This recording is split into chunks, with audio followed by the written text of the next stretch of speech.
ঢেলে দিলাম বাধ্য হয়ে। মা কি রান্না করেছো? আর বলিস না, বল দেখাচ্ছি দাদা। শুভ দুপুর।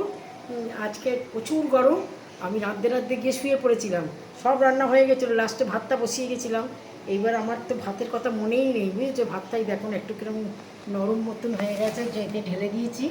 ঢেলে গরম জল ঢেলে দিয়েছি। হাঁড়ির ভাতটা ভালো আছে, উপরের ভাতটা মানে একদম কিরকম ভেটকে ভেঙে ভেঙে গেছে। যাক গে, আর কী করবো বলো, খেতে যেতে হবে। হ্যাঁ, আচ্ছা এই ভাত করেছি, আর এই যে উচ্চ আলু ভাতে দিয়েছি। আচ্ছা এই যে আমরা দিয়ে টক ডাল, আমরা দিয়ে টক ডাল, আর কাতলা মাছ দিয়ে ফুলকপি দিয়ে আলু দিয়ে একটু রসো রসো।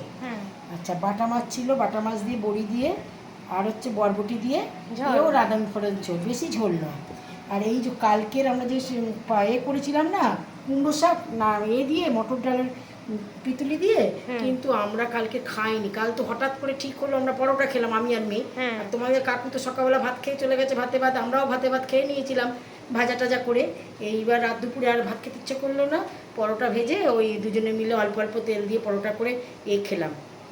ওই নবরত্ন করেছিলাম কোরমা, নবরত্ন কোরমা দিয়েই খেলাম।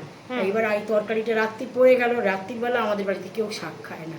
তোমার কাকু অনেক রাত্রিরে এলো, দোকান টোকান বন্ধ প্রায় 10টা, কেউ খায়নি, পুরো ধরা রয়েছে। শুধু একটু গরম করেছি, ফ্রিজ থেকে বার করে গরম করেছি, এইবার উঠে যাবে সবাই। আর এইবার রান্না করেছি দেখো, শুকনো একদম চিকেন, শুকনো চিকেন করেছি।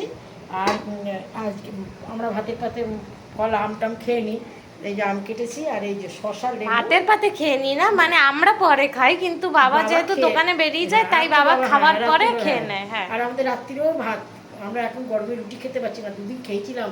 রুটি খাওয়া যায়, করতে খুব কষ্ট। হ্যাঁ, আর এই শশা লেবু আর লঙ্কা। আর আমাদের তো রুটি অনেকগুলো করতে হয়, মেয়ের 2টো, আমার 2টো, তোমার কাকুর 3টে, আমার পিঠুর 3টে। এইরকম করতে করতে অনেকগুলো রুটি হয়ে যায়, যার জন্য এই গরমে দাঁড়িয়ে রুটি করতে পারছি। পিঠু না ববের। হ্যাঁ, ববে, ওরা ভাত খায়। ঠিক আছে। আমার এই সমস্ত রান্নাবান্না, আমার রান্নাবান্না কথাবার্তা যদি ভালো লেগে থাকে তাহলে একটা লাইক করে দেবেন, একটা সাবস্ক্রাইব করে দেবেন। নমস্কার।